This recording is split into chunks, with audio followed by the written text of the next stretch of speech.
Hi, babe.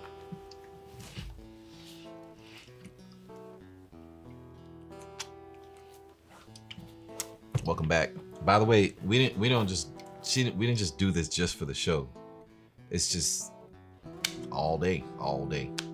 Kisses all day. Oh, wow. You know what I'm talking about? Yeah, all day. It's sticky. Sorry. It's sticky. I just wanted to kiss you because your chain's on today. Yeah, I got my Miami shirt on. I have a lot of Miami shirts. You gonna go to Miami? Yes, all the time. Oh, by the way, so yeah, I just won this fitness competition. Lost 11.6 pounds. He was the winner. That's what I just said. I lost 11.6 pounds of fat in 6 weeks. And gained. I mean, I got to work. I gained a little bit of muscle, like 0.3 pounds of muscle. Yeah, but still. Yeah. Well, you yeah. lost weight and you gained muscle. I lost fat and gained muscle. That's my... So yeah, so most people when they lose fat, they lose fat and muscle. Yeah. So yeah, that's very difficult to do, and it means not that many dinners with your person. I'm glad it's over. We've had dinners together, but we just have to eat different stuff. And when she's cooking, it was honestly rough because that's how we spent a lot of quality time. So when we weren't eating those dinners together, I was like, yeah, we do spend a lot. And I don't like to cook for myself, so I would starve on most days. Which is like, why? I also lost weight. Just kidding. You probably lost. If you did, you probably lost good weight. Good weight is muscle. Eating. Good weight is muscle. Bad weight is fat. We want to lose all the fat, but keep the muscles.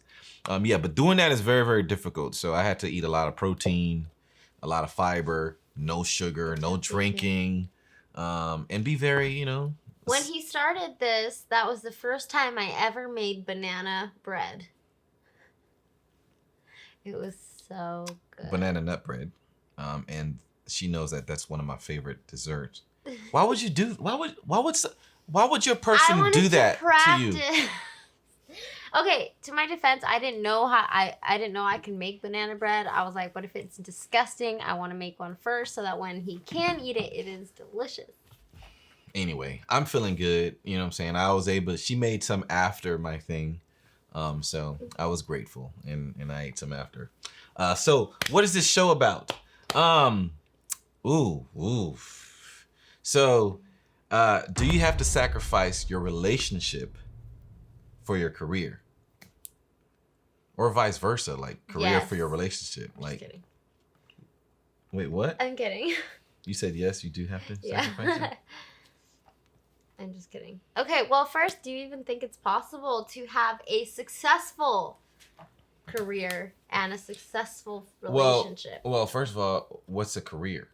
What's a successful relationship? Well, we talked about careers before, and it's not a job. Like, it's something that is like forever. So you're really invested into this. If this is something you're really invested in, meaning you're like, some people make their careers like everything. Well, usually, when we're talking about career, how we have been, it's starting a business. It's basically your passion project, something that you're passionate about or something you want to try. And what? Listen, you don't try a career. Right. Well, you want to go for it and you make decisions to sacrifice a lot of things. Sometimes that could be investing money. My knees showing in this. Investing money, or it could mean not hanging out with your friends as much because it's something that you're sacrificing a lot. Yeah, your career is I feel like you should really spend the time to decide, is this something that I want to do? We talked about how career means it's a gift, something you're passionate about, something that you can spend 10, 20, 30 years doing. Even if it's at a specific job, like this is something you grow at, something you learn more about, become an expert at, so you have a job, then you work your way up in the company, you become better and better, and now you own this whole thing. So a career is something that lasts years and, decades even. And maybe it's even something like you just know that you want to be an entrepreneur, so then you decide, okay, which avenue am I going to do that? Right, and there's so many different ways you can go about it. And a successful career, I mean, that's obviously subjective. Yeah. But if you making money and you're happy, I mean, do you even like enter happiness in the equation of a successful career? Like, because I feel like if you're not happy, but you've been somewhere for 20, 30 years, I mean, at least it's paying the bills and I get weekends off, whatever. Like, is that a successful career? It might be for some people, I think yes. Some people have both, though. Some people have happy career, happy everything. Joy is a little different. Like, are you going to be joyful? Are you going to have joy? Are you going to choose to see the bright side of things and be...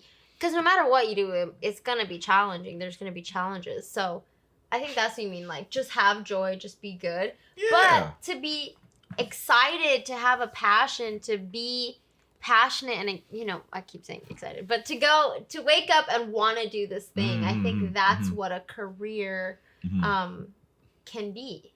Right. And I think that's what we're talking about. Right. And speaking of that, like, when are you happy? Do you want to support your person in the career that they have?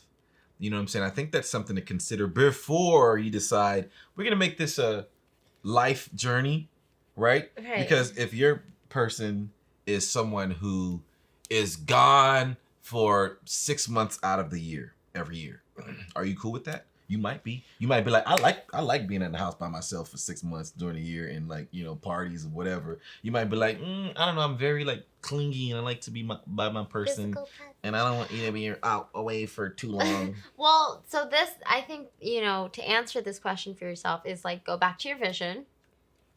Mm-hmm. First, what do you want? Is, go through everything, family, finances, everything. Because a career choice for yourself is going to affect all of these things. Right. Your partner's career is also going to affect all of these things within your own vision. So when you guys come together and you maybe decide, okay, at least we're going in the same direction. How? At least, how can they affect your person? Like, what's an example? Well, if your partner wants to go start a career, start a business in whatever, it might be some rocky beginnings. Times. That's going to be maybe a financial struggle. Okay. Yeah. So then you need to talk about that and know that and say, okay, am I here to support this person during this time? Is this important to me as well, that this person go and do what they're passionate about and find a way to make a career out of that? Because you're drinking soda. It's not so. It's soda water. It's like water. It's LaCroix. Yeah. But you know what I mean. So like, and then also family, right? So when do you want to have kids? If you want to have kids, right? Does that align with the career choice that you've made? That how long is it going to take to get off the ground? Okay, so that's finances and family. All this stuff is so important. It's I think all of it. A lot of people get into relationships because that first attraction is like, you know what I'm saying? It's a lot of things you don't necessarily consider. That's why you wanted to get in a relationship with me? Why? What? Because you're pretty? Mm-hmm. What are you trying to say? A lot of things people don't necessarily consider when they first jump into a relationship. They don't consider if you're somebody who want to have kids, right? And you fall in love with some guy who's maybe he's a fitness coach, right? And he's got 4 clients, right? And you're probably like, I don't know, like, he's very fit, he's handsome, and he's got a great body and all these things, and I really fell for him and I like him, but like, is he gonna be able to, like, am I gonna have to work extra hard, you know what I'm saying, to be able, because I want to have 2 kids, like, or what does he actually want to do with this fitness thing? Does he want to start making like a bigger company, a business? You know what I'm saying? So these are things that is important to consider when, after the first initial, stuff sort of like the smoke clears, you're like, okay, now I want to do this. I want to do life with this person, right? I have a question for you. Go ahead. When do you have these conversations?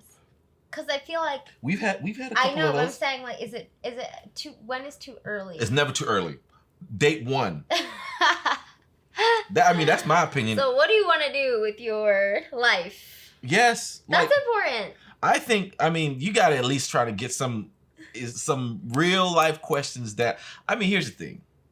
A lot of us, and us, meaning in general, not me, a lot of people, they ain't trying to get in a relationship. They're just trying to chill. Whatever chill means to people. We were very intentional about having these conversations. Most people aren't very, especially somewhere in the middle. So we're in the modern world, right? Yeah. And there's a lot of independent people out here. I don't need no woman. I don't need no man. So it's like, what can you do for me? And I don't think relationships should be that. I think that's why this question even exists. What? Do I have to sacrifice my relationship for my career? I think that's why. Yeah. Because it is difficult. It is difficult to find somebody who aligns with you and is willing to have the conversations and is willing to compromise. I think. Yes. These are certain things that you get to consider when being in a relationship with somebody. And then, if you know what you're getting yourself into, then you can have an idea of where this relationship is going to go. This isn't a long-term thing because this person, doesn't want any kids. This person. People get in relationships if it's not long-term. People get in relationships expecting the other person would mold into what they want. Mm-hmm. I think I've done that. I think a lot of us, you fall for somebody and then you try to make them into what you want them to be. You know what I'm saying? So some things to consider. So one of the things is, what are the consequences of, prioritizing your career over your relationship and vice versa? And I think when you prioritize your career, you can neglect your person. Right? They can feel neglected. Unless they already knew and they like that kind of thing. But I think most people, if you're just like always focused and always about that bag, everybody trying to get money, everybody trying to get paid, life is good when you got a lot of money, right? But at some point, what else? What else? Is it empty? Is it an empty relationship? Like, money is good. Don't get me wrong. It support you and support your family and support all that. I think a big one is a consequence is, okay, there's two parts to it. One, if the person is stressed out because of work, bringing that home and then being stressed out and being closed off with your partner. Mm-hmm. And then the other side of that is like... Closer. We sitting back. The other side of that is like... Can you see this? You can't see it. Now let me move it. Okay, there it goes. Good job. Yeah, thank you. The other side of it is loving your work and having neglected your relationship for work, then the passion is not there. So then your partner is watching you be with your people, enjoying putting all this effort into working and doing all this stuff, and then coming home and just being like, oh, hey... Burnout. Burnout. You get burnt out. Like, you're at work all the time. And then you come home. It's like, I know I'm somebody like, if I'm working all day, I need time to just like woo-saw. You know what I'm saying? And I think we've had these conversations together, right? Like, because she loves love all the time, right? And I love love too. But not all the time. But what I mean, when the game's on. But what I mean by love, I obviously love all the time. But I mean, like, her like idea, the affection. Yeah, and like I'm like, oh my god, yeah. So that all the time is like, all right, bruh. Anyway, And what are some consequences of prioritizing your relationship over your career? See, now you can't see. This is why we have these conversations, because it's a balancing act. Come on, like, it's gonna make me not be able to concentrate. Oh. I can't. Okay. I can't concentrate. I feel like I'm making.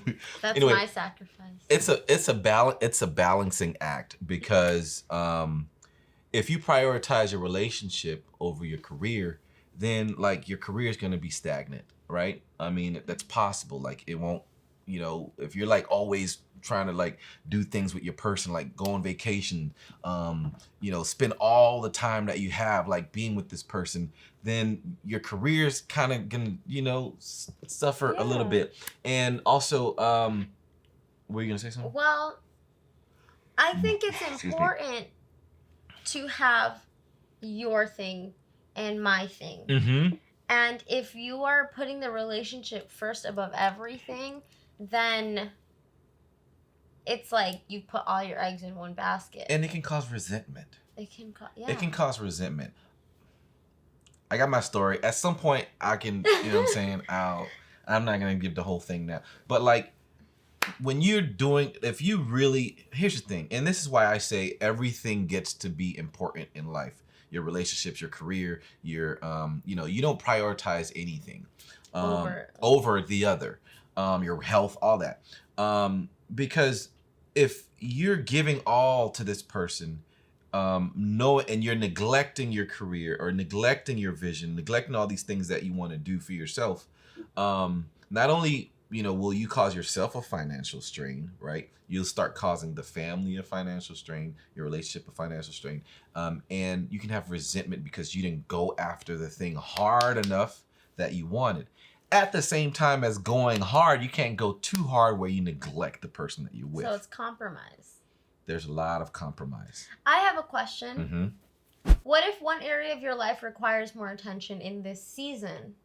How do you still carry all the other areas of your life, or do you just neglect it until you can come back to it? What can you do? You asking me like I'm a relationship expert? As the relationship expert, here's my explanation. I'm asking as a question. Well, I mean, I don't know, because here's the thing. What do you think? Well, here's the thing. There will be a moment, like, for instance, we talked about your person starting their business, right? And hey, they going hard. That might mean you're not gonna get all the date nights that you were getting, because he might be working or she might be working 16-hour days to build this business. What you do is support them, right? You might be with somebody who's an artist and they got an album coming out, and they say, my album's coming out, like I gotta finish these songs within the next week or two. That means they're gonna be in the studio all the time. Like, you gotta be able to be like, okay, cool, like, do your thing. And for me, I'm a director, and sometimes I do movies and I do shoots. Sometimes it might mean I might be away for 2 weeks or a month or what was it? Or 3 months or whatever the case is. So that might. I'm coming. You can't be at all the sets. Yeah, no. Well, that's why it's important to have your own situation happening, so they don't have to be there all the time, and they can just be doing their own thing, and they don't have to be on set when you're doing your thing. Okay, they get it. Anyway, but I think it's just you know what the person's career and dreams and vision is, and your only job is to support them. And so if you've already made that decision in the beginning, then this should be easy. Another thing that I think comes up is shared responsibilities. What does that mean? What if you have a dog? Yeah. I mean, yeah, obviously, yeah. So, what if, in one season you're helping a lot with like doing the laundry and I'm focusing on doing the dishes? Then what about when you get busy and you just stop doing those things? Then that's something that we need to have a conversation about. What about when you have kids? That's the ultimate who's shared. Gonna get up? That's the ultimate shared responsibility. Who's gonna get up every night and feed it? Feed it. Well, if you know your person was up till 1 working and helping to pay the bills, and the baby start crying at 3 or 4 o'clock in the morning, then you.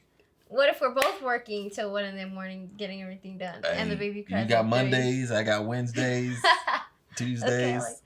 But again, this whole thing.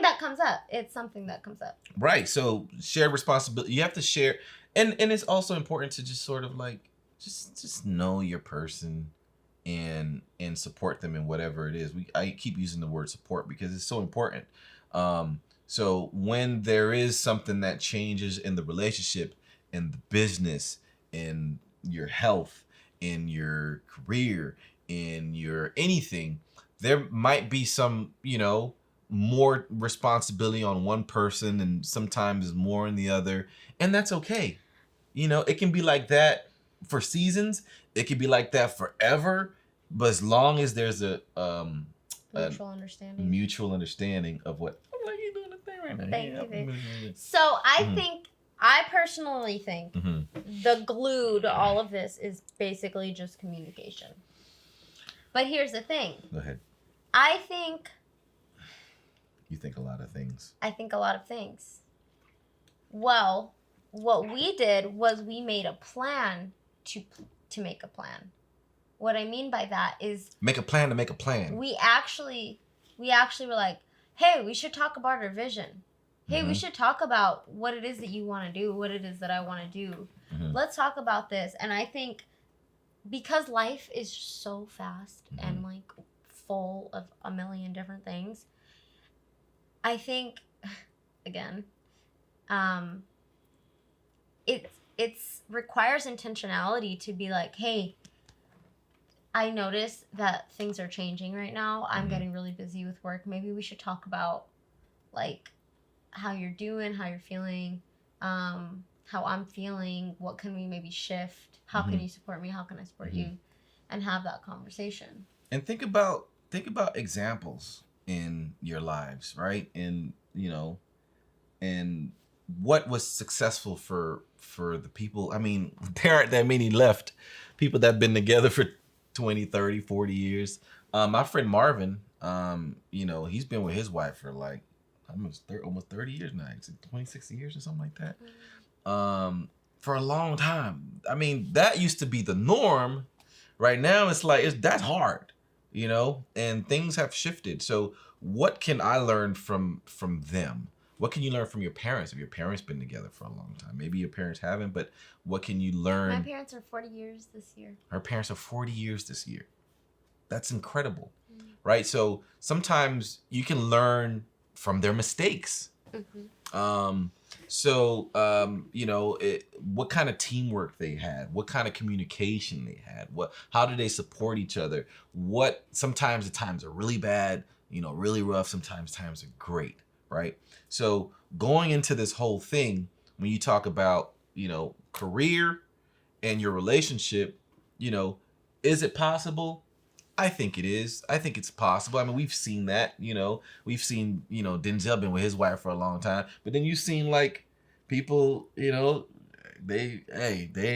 was like Kanye, how many times he, what I'm saying? Can I say something? Some relationships don't work. When there's relationships that you look up, I'm going to speak for myself. Go ahead. When there are relationships that I look up to, and then I see like they got divorced or something. Who you talking about? No one specifically. I thought you were talking about that Christian couple who was together and then they broke up. Everybody got sort of like, oh no, I thought this was going to last forever. Oh, yeah, like it's easy for me when I see that to be like, to kind of not necessarily like lose hope, but just to put a stamp on like, see, like, I don't know if it's possible. And that's scary, I think. And I think we, it's easy. I know it's possible because I've seen it happen. it's just easy to idolize people, and then when we do that and then they don't work out or whatever happens, then we feel like, oh well, what do I have to look forward to or whatever. And I don't know, I just think that's an important part of this conversation, because I get to have faith and hope for my relationship. Mm-hmm. I get to look at you every single day and decide and continue to choose, one, to humble myself, because that's required a lot, humility, and then two, to just say, this is a vision, and this is where I want to go, and I want you to be there. Mm-hmm. So what can we do to continue on that path? And I feel like for me, that's basically what it is, because it's not all butterflies and all the things. You know what I'm saying? What things? Butterflies and what rainbows? Things? Yeah, butterflies and rainbows. And cotton candy and stuff. Okay, go into part. So it's like, what do you do in those moments? And I don't know. I thought that was, I don't know if anybody else feels like that when they look at relationships, because they're kind of our hope. They're what we look to. They're the example, especially if you don't have anyone in your life that Right. You look for those. Right. So I am divorced. I did that before, and I felt like that happened, and I don't know if it's going to be possible again. So it took a lot for me to sort of build, on having faith in relationships, but also having faith in myself. But that just meant that I realized where my flaws and faults were in the past. And I think that's very, very important. That doesn't mean I believe, I know how to do it now and everything's going to be great. And that's being ridiculous, right? Because nobody knows exactly what your relationship is going to be in 5 years, in 2 years, in 2 days. Right. But I think at the end of the day, if you're planning to plan, like that's how you said it. Mm-hmm. You said planning to plan. Sure. Plan. I said make a plan to make a plan to make a plan. And prioritize your relationship as much as you prioritize your career. If you're going hard on your career, why wouldn't you go hard for the person you love? If I went hard to lose this 11.6 pounds of fat, gain 0.3 pounds of muscle, why wouldn't I go hard to, support the person I love in her own vision, in, seeing where her health goals are, seeing where her career goals are, and supporting her in all these things. And I think that is where, all the balancing and communication and all that sort of stuff comes together. Is it possible to, have both have a cake and eat it too? Yes. But, it's a huge but. You get to spend time, you get to plan, you get to communicate, you get to do all these things and prioritize these things. There's work that goes into that cake. Making the cake, So anyway, that's what you had. Anything else you wanted to add to this? If you had more stuff to add, just like email us. Do we have an email? Oh Lord! Don't email us. Go to YouTube. If you're watching on YouTube, comment in the link. We'll have an email at some point. You know what they always do? Comment below. Comment below. And tell us if you hate it, tell us if you love it, or if whatever thoughts, questions. Maybe you don't love it or hate it, but just say we suck. That still helps out the algorithms, and hey, for real. I don't want to read that, but I'll read it and I'll respond too. So anyway, the music's been playing right now. Yeah, the music's playing. And this was our episode of. So we'll see you next time. Moderna. You want to speak Spanish with it?